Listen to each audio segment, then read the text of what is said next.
نحمدہ و نصلی علی رسول الکریم بسم اللہ الرحمن الرحیم۔ عزیز طلباء، السلام علیکم ورحمۃ اللہ وبرکاتہ۔ امید ہے آپ لوگ خیر و عافیت سے ہوں گے اور اپنے اوقات کو قیمتی بنا رہے ہوں گے اور اپنی پڑھائی میں مصروف ہوں گے۔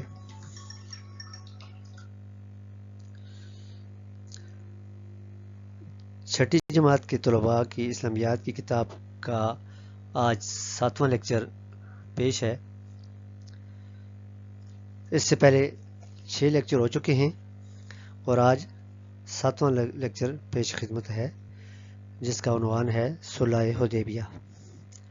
آپ کی کتاب کا 6واں لیکچر ہے، 6واں سبق ہے اور 7واں لیکچر ہے۔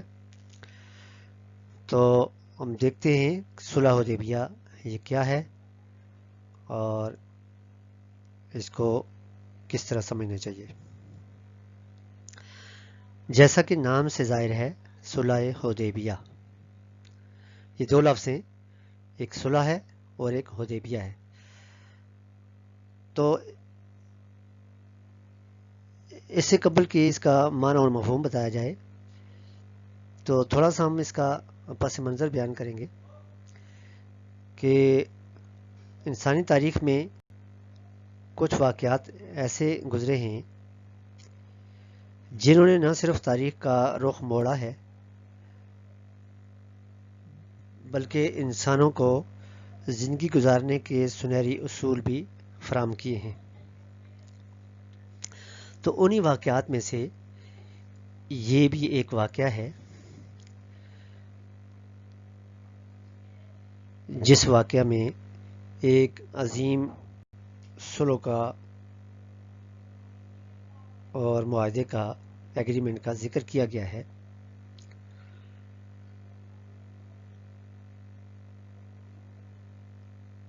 یہ دو لفظ ہیں، صلح اور حدیبیہ۔ صلح کہتے ہیں دو فریقین میں اگر کوئی تنازع ہو گیا ہو تو اس تنازع کے حل کرنے کو، اس تنازع کو ختم کرنے کو اور آپس میں ایک دوسرے کے خلاف جو دشمنی ہے، رنجش ہے، اختلاف ہے یا دشمنی ہے، اس کو ختم کرنا، اس کو صلح کہا جاتا ہے۔ اور یہاں پہ ایک خاص صلح کا ذکر ہے، بیان ہے، جس کو حدیبیہ کہا جاتا ہے۔ حدیبیہ اصل میں ایک جگہ کا نام ہے جو کہ عرب میں شہر مکہ مکرمہ کے قریب واقع ہے۔ تو صلح حدیبیہ یعنی حدیبیہ کے مقام پر جو صلح ہوئی۔ تو یہ صلح حدیبیہ کا جو واقعہ ہے یہ اصل میں حضور علیہ السلام اور آپ کے صحابہ کرام ایک طرف اور دوسری طرف قریش مکہ، ان دو فریقین کے درمیان یہ صلح ہوئی تھی۔ اصل میں جب آپ صلی اللہ علیہ وسلم نے اسلام کی ابتدائی زندگی میں مکہ مکرمہ میں اسلام کی محنت شروع کی، اسلام کی تبلیغ کا کام شروع کیا، تو وہاں کے باسیوں نے، قریش مکہ نے، کفار مکہ نے آپ کی دعوت پر بجائے آمین کہنے کے آپ کی مخالفت شروع کر دی اور آپ کے لیے وہاں پہ مکہ مکرمہ میں رہنا مشکل بنا دیا، آپ کی زندگی کو اجیرن کر دیا اور آپ کے لیے، آپ کے صحابہ کے لیے مشکلات پیدا کرنے شروع کر دیں، جس کے نتیجے میں اللہ تعالیٰ کے حکم سے آپ صلی اللہ علیہ وسلم اور آپ کے رفقا نے مکہ مکرمہ سے ہجرت فرما لی۔ آپ صلی اللہ علیہ وسلم نے اور صحابہ کرام نے مکہ مکرمہ سے مدینہ طیبہ کی طرف ہجرت فرمائی۔ اور اب یہاں مدینہ میں رہتے ہوئے آپ صلی اللہ علیہ وسلم کو اور صحابہ کرام کو کافی وقت گزر چکا تھا، چونکہ آپ صلی اللہ علیہ وسلم اور آپ کے صحابہ کرام کا اصلی وطن جو تھا وہ یہ مکہ مکرمہ تھا، جہاں پہ ان کے گھر بار تھے، ان کی جائیدادیں تھیں، ان کے عزیز و اقارب تھے اور ان سے بچھڑے ہوئے، ان سے الگ ہوئے یہ کافی ٹائم گزر گیا تھا. تو ایک فطرتی بات ہے کہ انسان کو جو اپنا اصلی وطن ہوتا ہے، اپنا جو علاقہ ہوتا ہے، گھر بار ہوتا ہے، اس سے محبت ہوتی ہے. تو اس محبت کی یاد ستاتی ہے. تو آپ صلی اللہ علیہ وسلم اور آپ کے صحابہ کرام کو بھی اپنے آبائی شہر اور عظیم اللہ کے گھر کی یاد ستا رہی تھی، اور آپ لوگوں کی خواہش تھی کہ کوئی ایسا موقع آئے کہ ہم دوبارہ اپنے شہر جا سکیں، اپنے اعزاء و اقارب سے مل سکیں اور اللہ تعالیٰ کے گھر کا طواف کریں. یہ سوچ ان کے دلوں میں جانگزین تھی، وہ سوچ وچار میں رہتے تھے اور اس خواہش میں تھے کہ کاش کوئی ایسا موقع ہمیں ملے کہ ہم وہاں جا سکیں. تو اسی اسنا میں ایک دن آپ صلی اللہ علیہ وسلم کو اللہ تعالیٰ نے خواب میں بتایا. خواب میں آپ دیکھتے ہیں کہ آپ صلی اللہ علیہ وسلم بیت اللہ شریف کا طواف فرما رہے ہیں. تو آپ صلی اللہ علیہ وسلم نے صبح اٹھ کر یہ خواب صحابہ کرام رضی اللہ تعالیٰ عنہ کے سامنے بیان کیا، جس پر صحابہ کرام رضی اللہ تعالیٰ عنہ بہت خوش ہوئے، کیونکہ نبی کا جو خواب ہوتا ہے وہ جھوٹا نہیں ہوتا، اللہ تعالیٰ اس خواب کو پورا کرتے ہیں. تو صحابہ کرام اس پر بہت خوش ہوئے اور ان میں خوشی کی لہر دوڑ گئی. صحابہ کرام کو یہ یقین ہو گیا کہ اب وہ وقت قریب ہے انشاءاللہ کہ ہم آپ صلی اللہ علیہ وسلم کے ساتھ اللہ کے گھر تشریف لے جائیں گے اور اللہ کے گھر کا طواف کریں گے اور اپنے شہر کو دیکھیں گے اور اپنے عزیز و اقارب سے ملیں گے. تو اس کے لیے پھر باقاعدہ مسلمانوں میں اعلان ہوا اور مسلمانوں نے اللہ تعالیٰ کے گھر کا ارادہ کیا، مکہ مکرمہ لے جانے کے لیے تیاریاں شروع کر دیں. اور حضور صلی اللہ علیہ وسلم کے حکم پر صحابہ کرام نے جب تیاری کی اور آپ صلی اللہ علیہ وسلم نے حکم فرمایا کہ ہم مدینہ منورہ سے جب جائیں گے تو احرام باندھ کر نکلیں گے اور اپنے ساتھ کوئی ہتھیار وغیرہ نہیں لے جائیں گے، کیونکہ ہو سکتا ہے کہ اگر ہم ہتھیار لے جائیں تو مکہ والے یہ سمجھیں کہ شاید مسلمان ہم پر حملہ کرنے کے لیے یا ہمارے ساتھ کوئی لڑائی وغیرہ کے لیے آئے ہیں. تو اس وجہ سے حکم ہوا کہ صرف ایک تلوار لے کے جائیں گے اور وہ بھی نیام میں ہوگی. جب یہ خبر سنی تو مسلمان بہت خوش ہوئے اور چند ہی دنوں میں انہوں نے تیاری شروع کر دی اور 1400 مسلمان آپ صلی اللہ علیہ وسلم کے ساتھ عمرہ کی ادائیگی کے لیے تیار ہو گئے. اور مسلمانوں کا یہ قافلہ آپ صلی اللہ علیہ وسلم کی مبارک قیادت میں یکم ذیقات یعنی اسلامی مہینے کی پہلی تاریخ ذیقات کی پہلی تاریخ سن 6 ہجری، یعنی ہجرت کو 6 سال ہو گئے تھے، 6 ہجری کو مدینہ منورہ سے روانہ ہوئے. ادھر قریش مکہ کو بھی مسلمانوں کے مکہ مکرمہ آنے کی خبر مل گئی، تو انہوں نے مسلمانوں کو روکنے کی تیاری شروع کر دی. ان کا یہ خیال تھا کہ شاید مسلمان کسی حملے کی نیت سے، حملے کی تیاری سے آ رہے ہوں اور ہم پر حملہ کر دیں. اس لیے انہوں نے اپنے دفاع کے طور پر 200 سواروں کا ایک فوجی دستہ خالد بن ولید جو ابھی تک اسلام میں نہیں آئے تھے ان کی قیادت میں مسلمانوں کا راستہ رکھنے کے لیے روانہ کر دیا. ادھر آپ صلی اللہ علیہ وسلم کو بھی یہ اطلاع مل گئی کہ خالد بن ولید مسلمانوں کا راستہ روکنے کے لیے اس طرح راستے میں اپنے دستے کے ہمراہ آ رہے ہیں تاکہ مسلمانوں کو مکہ مکرمہ میں داخلے سے روکا جائے. چونکہ آپ صلی اللہ علیہ وسلم کسی قسم کی کوئی جنگ نہیں چاہتے تھے، اس لیے آپ صلی اللہ علیہ وسلم نے طے شدہ جو راستہ ہے، بڑا راستہ، اس کو چھوڑ کر ایک دوسرا راستہ اختیار کر لیا. اس راستے سے دوسری طرف مڑ گئے جو کہ مکہ مکرمہ سے تھوڑے ہی فاصلے پر اودیبیہ ایک مقام ہے، اس طرف آپ مڑ گئے اور آپ نے وہاں جا کر پڑاؤ ڈالا، آپ وہاں پر ٹھہرے، یعنی آپ نے وہاں قیام کیا. اور پڑاؤ کرنے کے بعد آپ صلی اللہ علیہ وسلم رضی اللہ تعالیٰ عنہ سے مشورہ کیا کہ اس صورتحال میں ہمیں کیا کرنا چاہیے. ادھر یہ بات بھی سامنے تھی کہ جو مقدس مہینے ہیں اسلامی سال کے، جو 4 مقدس مہینے ہیں جن میں جنگ کرنے سے منع کیا گیا ہے، تو جنگی صورتحال سے بھی اپنے آپ کو بچانا ہے. ہم نے اپنے آپ کو جنگ میں نہیں ڈالنا، جنگ سے گریز کرنا ہے، جنگ بھی نہ کی جائے، اور کس طرح اس صورتحال کا مقابلہ کیا جائے. تو یہ آپس میں مشاورت ہوئی. تو اس مشاورت کے بعد آپ صلی اللہ علیہ وسلم نے ایک صحابی حضرت بدیل بن ورقا رضی اللہ تعالیٰ عنہ کو قریش کی طرف بھیجا. یہ پیغام دے کر بھیجا کہ ہم مسلمان کسی غلط نیت سے نہیں آ رہے، نہ تو کسی قسم کی کوئی لڑائی کا کوئی مقصد ہے، اور نہ آپ لوگوں پر یا مکہ پر کوئی حملہ کرنا ہے، بلکہ ہم لوگ عمرہ کی نیت سے آ رہے ہیں، جنگ کے لیے نہیں آ رہے. اور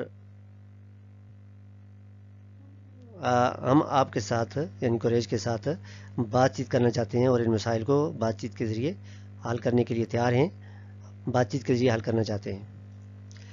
ادھر قریش کے چیدہ جو سردار تھے وہ بھی ایک مقام ندوہ میں جمع ہوئے اور اس ساری صورتحال کا جائزہ لے رہے تھے اور آپس میں بات چیت کر رہے تھے. قریش کا ایک سردار عروہ بن مسعود ایک بڑا سردار تھا. اس نے آپ صلی اللہ علیہ وسلم سے کہا کہ اس نے سرداروں سے کہا کہ آپ صلی اللہ علیہ وسلم نے جو پیشکش کی ہے، جو اپنا سفیر بھیجا ہے اور پیشکش کی ہے کہ بات چیت کے ذریعے اس مسئلے کو حل کیا جائے، تو یہ بات ٹھیک ہے، اس کو قبول کر لینا چاہیے. اس سلسلے میں انہوں نے مشورہ کرنے کے بعد ایک سردار عروہ بن مسعود کو آپ صلی اللہ علیہ وسلم کی خدمت میں حدیبیہ بھیجا. عروہ بن مسعود نے آپ صلی اللہ علیہ وسلم سے حدیبیہ کے مقام پر ملاقات کی اور بات چیت کی. تو آپ صلی اللہ علیہ وسلم نے اسے بتایا کہ مسلمان صرف عمرہ کی نیت سے آئے ہیں، آپ لوگ ہمیں خانہ کعبہ کی زیارت کرنے دیں، ہم لوگ صرف عمرہ کر کے اور خانہ کعبہ کی زیارت کر کے واپس چلے جائیں گے. تو اس سردار نے جا کر اپنے سرداروں سے کہا کہ آپ صلی اللہ علیہ وسلم کا یہ فیصلہ، یہ آپ کی نیت جو ہے وہ اچھی ہے، بہتر ہے، اس لیے ان کو اس سے نہ روکا جائے، ان کو خانہ کعبہ کی زیارت کرنے دی جائے، اور اس میں کوئی مذائقہ نہیں، کوئی حرج نہیں ہے، ان کو اجازت دے دی جائے. لیکن قریش کے جو نوجوان تھے، نوجوانوں کا خون کھول رہا تھا اور انہوں نے اس چیز کی مخالفت کی. انہوں نے کہا کسی صورت میں بھی مسلمانوں کو اجازت نہیں دی جا سکتی، ہم ان کو اجازت نہیں دیں گے. قریش چونکہ اسی گفت و شنید میں مصروف تھے، تو دوسری طرف آپ صلی اللہ علیہ وسلم نے حضرت عثمان رضی اللہ تعالیٰ عنہ کو اپنا سفیر بنا کر قریش کی طرف بھیجا کہ حضرت عثمان جا کر ان سے کوئی بات چیت کریں تاکہ اس مسئلے کا کوئی حل نکالا جائے اور صلح صفائی کے بعد کسی نتیجے پر پہنچا جائے. تو جب حضرت عثمان رضی اللہ تعالیٰ عنہ قریش کی طرف گئے تو ادھر کسی نے افواہ پھیلا دی کہ معاذ اللہ حضرت عثمان رضی اللہ تعالیٰ عنہ کو قریش مکہ نے شہید کر دیا ہے. تو اس وجہ سے مسلمانوں میں بہت خوف و ہراس پیدا ہو گیا اور مسلمان اس بات پر بہت ہی غمزدہ ہوئے اور ان کے دل آزردہ ہوئے اور ان میں غصے کی لہر دوڑ گئی، جس پر آپ صلی اللہ علیہ وسلم کو بھی دکھ ہوا، اور آپ صلی اللہ علیہ وسلم نے صحابہ کرام سے ایک عہد و پیمان لیا، ایک وعدہ لیا کہ ہم حضرت عثمان رضی اللہ تعالیٰ عنہ کے خون کا بدلہ ہر حال میں لیں گے، ہم آپ کے خون کو رائے گاں نہیں جانے دیں گے. اس پر سب صحابہ کرام نے آپ صلی اللہ علیہ وسلم کے ہاتھ پر بیعت کی، یعنی وعدہ کیا کہ ہم آپ کی قیادت میں جو بھی ہو سکا ہم سے کریں گے اور کسی صورت بھی ان کو معاف نہیں کریں گے، حضرت عثمان رضی اللہ تعالیٰ عنہ کے خون کا بدلہ ضرور لیں گے. اور اسی بیعت کو قرآن پاک میں فتح کے لفظ سے یاد کیا گیا ہے. فرمایا اللہ تعالیٰ مومنوں سے راضی ہوا جب وہ آپ سے درخت کے نیچے بیعت کر رہے تھے. تو یہ ایک درخت کے نیچے آپ صلی اللہ علیہ وسلم نے صحابہ کرام سے بیعت لی تھی، وعدہ لیا تھا کہ ہر حال میں ہم حضرت عثمان رضی اللہ تعالیٰ عنہ کا بدلہ لیں گے۔ اسی وجہ سے اس بیعت کو بیعت رضوان کا نام دیا گیا ہے۔ جب یہ بیعت مکمل ہوگی تو اتنے میں یہ اطلاع ملی کہ حضرت عثمان رضی اللہ تعالیٰ عنہ کو شہید نہیں کیا گیا، بلکہ یہ خبر غلط ہے، یہ کسی نے افواہ پھیلائی تھی، اور حضرت عثمان رضی اللہ تعالیٰ عنہ زندہ ہیں اور صحیح سلامت ہیں۔ ادھر قریش نے جب یہ سنا کہ مسلمان مرنے کٹنے پر بیعت کر چکے ہیں اور انہوں نے اس بات پر وعدہ کر لیا ہے کہ ہم ہر حال میں حضرت عثمان کا بدلہ لیں گے، تو وہ خائف ہو گئے، وہ ڈر گئے، اور مسلمانوں کا ان پر رعب و دبدبہ چھا گیا، رعب و دبدبہ پیدا ہو گیا۔ تو اسی اثناء میں پھر ان کے اندر ان کے درمیان ایک صلح نامہ کی طرف پیش رفت ہوئی، اور اس صلح کی کچھ شرائط، اس صلح حدیبیہ کی جو حدیبیہ کے مقام پر دونوں فریقین میں یعنی کفار میں اور مدینہ کے مسلمانوں میں آپ صلی اللہ علیہ وسلم میں جو ایک ایگریمنٹ صلح نامہ ہوا، اس کی کچھ شرائط طے کی گئیں۔ ان شرائط کو چیزیں شرائط تو بیان کی جاتی ہیں۔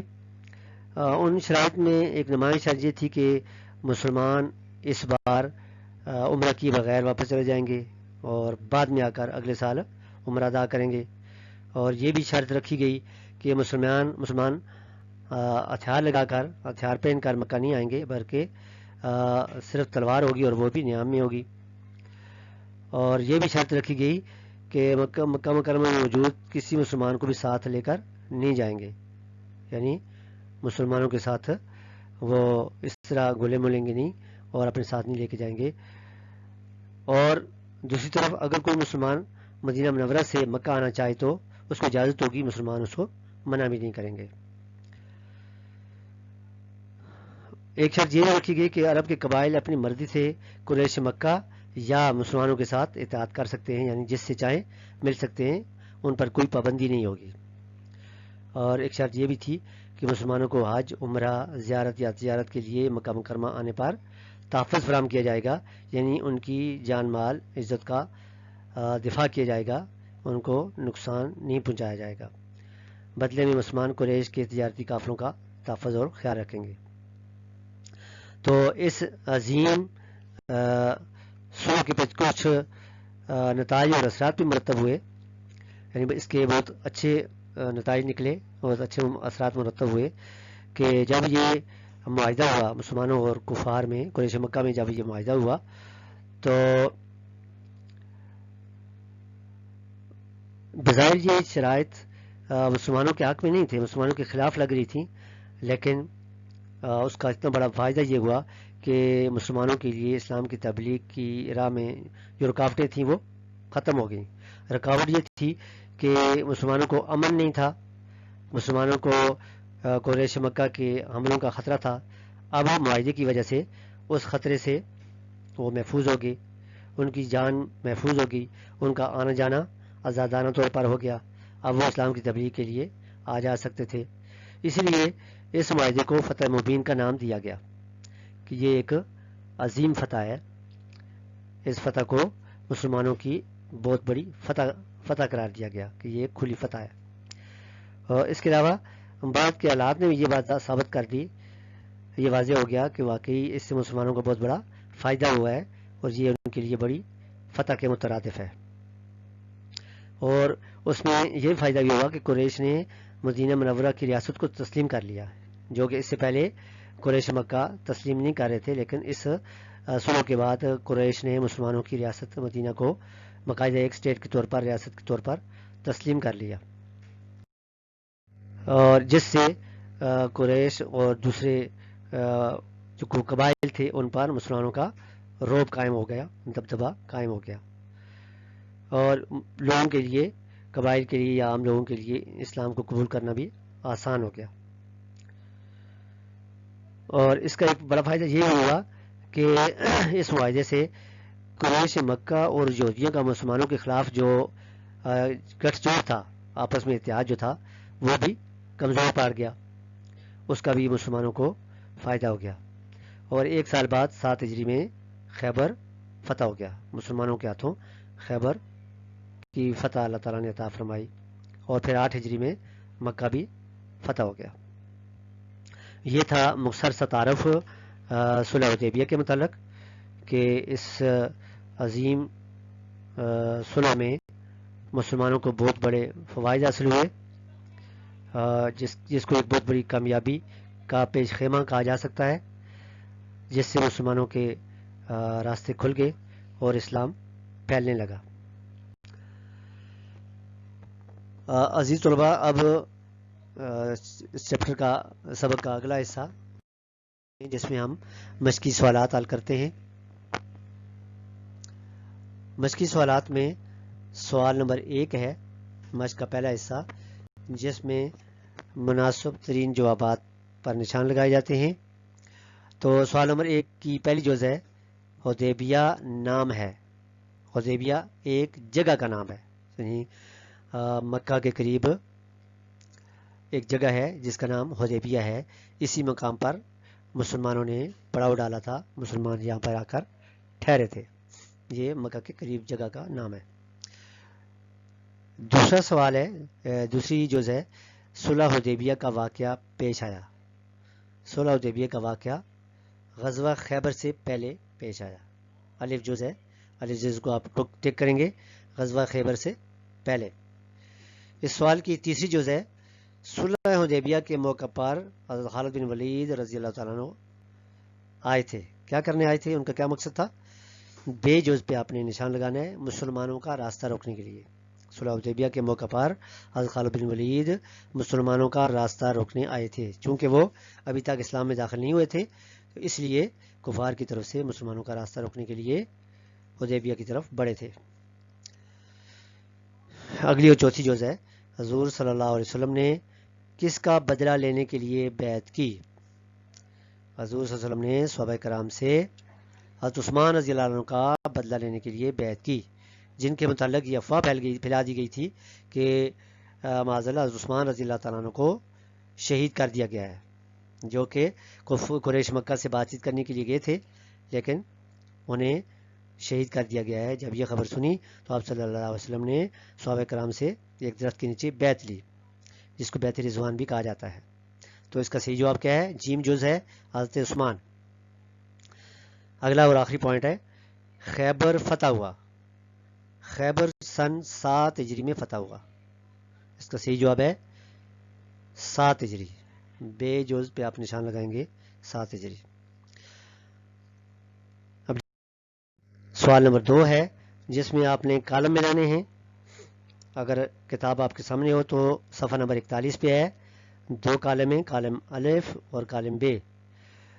کالم الف کا نمبر 1 ہے یکم ذیقعد 6 ہجری، یکم ذیقعد 6 ہجری، اس کو آپ ملائیں گے ادھر سے کالم بے کے تیسرے نمبر سے حضور صلی اللہ علیہ وسلم کی مکہ مکرمہ روانگی ہوئی، یعنی حضور صلی اللہ علیہ وسلم کی مکہ مکرمہ روانگی کب ہوئی؟ یکم ذیقعد 6 ہجری کو۔ کالم نمبر الف میں 2 ہے، دوسرا پوائنٹ، قریش مکہ کی مشاورت کی جگہ، قریش کی مشاورت کی جگہ دار الندوہ، جہاں پہ قریش مکہ کے سردار آپس میں مشاورت کر رہے تھے کہ مسلمانوں کو کس طرح روکا جائے، مسلمانوں کے دفاع کے لیے، ان کو روکنے کے لیے دار الندوہ میں قریش مکہ آپس میں مشورے کر رہے تھے، مشاورت کر رہے تھے۔ تو آپ ملائیں گے کالم بے کے نمبر 4 سے، 2 کو 4 سے۔ تیسرا پوائنٹ ہے 200 سوار، 200 سوار کہاں پہ تھے؟ خالد بن ولید کے دستے میں۔ خالد بن ولید جو مسلمانوں کا راستہ روکنے کے لیے حدیبیہ کی طرف بڑھ رہے تھے، ان کے اس دستے میں، ان کے قافلے میں 200 سوار تھے، 200 گھوڑ سوار۔ اگلا پوائنٹ ہے چوتھا کہ 7 ہجری کو فتح خیبر ہوئی، 7 ہجری کو خیبر فتح ہوا۔ کالم بے کے نمبر 1 سے آپ ملائیں گے 7 ہجری کو فتح خیبر سے۔ اگلا اور آخری پوائنٹ ہے سورہ فتح، سورہ فتح میں کس چیز کا ذکر ہے، کس کو بیان کیا گیا ہے؟ بیعت رضوان کو. بیعت رضوان کو یعنی حضرت عثمان رضی اللہ تعالیٰ عنہ کی جو شہادت کی خبر پھیلائی گئی، اس پر آپ صلی اللہ علیہ وسلم نے صحابہ کرام سے بیعت لی. اس بیعت کو بیعت رضوان کہا جاتا ہے، اور یہ اس کا ذکر قرآن پاک کی سورہ فتح میں بیان ہوا ہے. تو آپ سورہ فتح کو ملائیں گے بیعت رضوان سے. اس کے بعد عزیز طلبہ سوال نمبر 3 ہے، جس میں آپ نے مختصر جوابات تلاش کرنے ہیں. مختصر جوابات میں سوال نمبر 1 ہے، کتنے مسلمان حضور صلی اللہ علیہ وسلم کے ہمراہ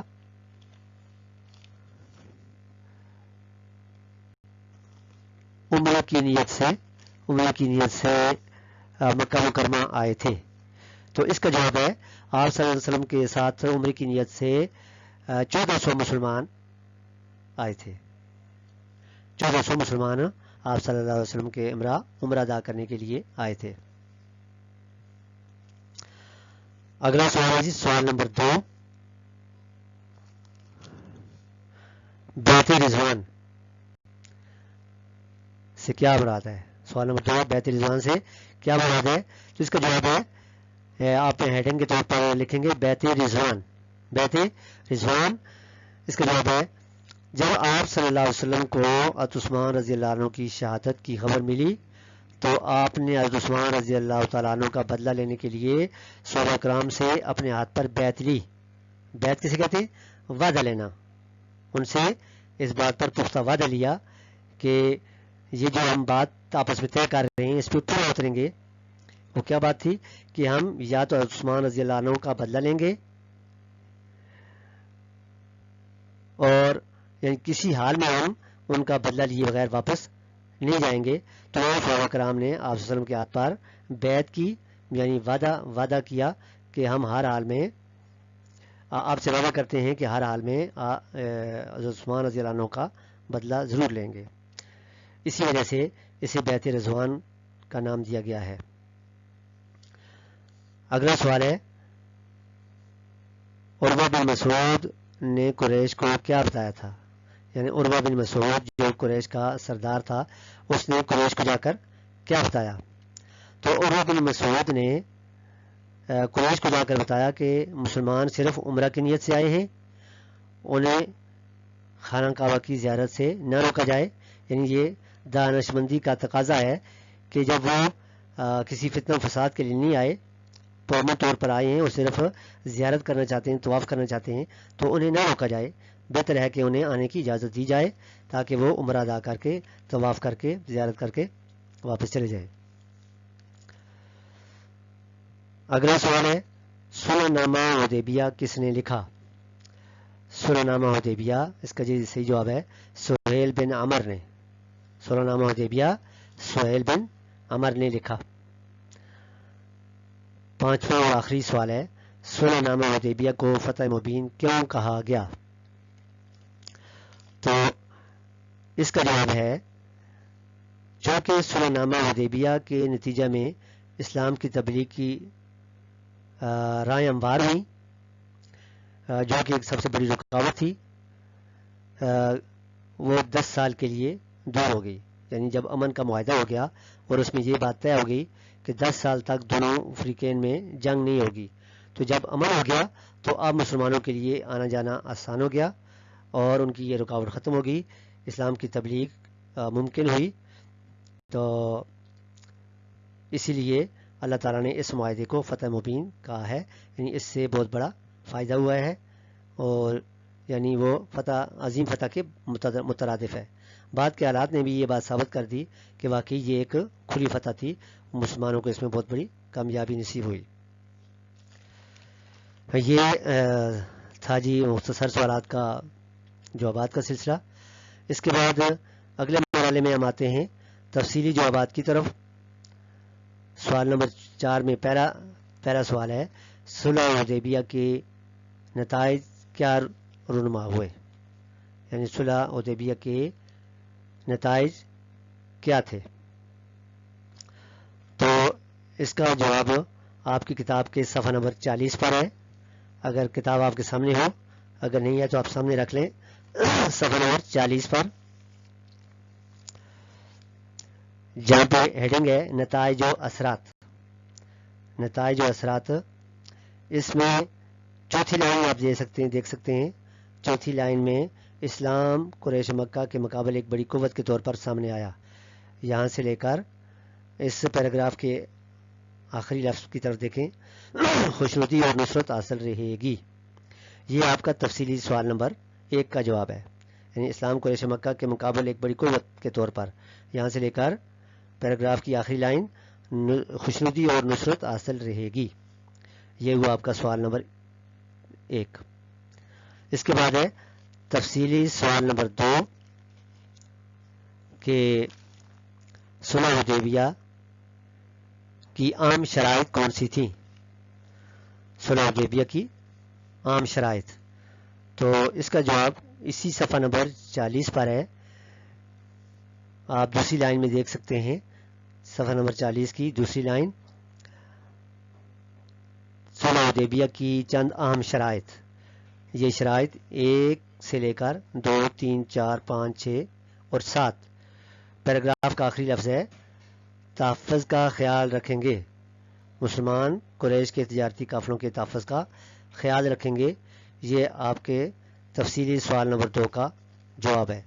امید ہے کہ آپ نے سوالات کے نشان لگا لیے ہوں گے اور آپ نے اس لیکچر کو سن لیا ہوگا اور سمجھا ہوگا، اور یہ امید کی جاتی ہے کہ آپ پچھلے لیکچرز کی طرح اس لیکچر کو بھی یاد کریں گے. اور یہ تھا ہمارا آج کا 7واں لیکچر صلح حدیبیہ کے سبق پر. تو اسی کے ساتھ اس لیکچر کا اختتام ہوا. اب اجازت دیں. اللہ حافظ. السلام علیکم ورحمۃ اللہ وبرکاتہ.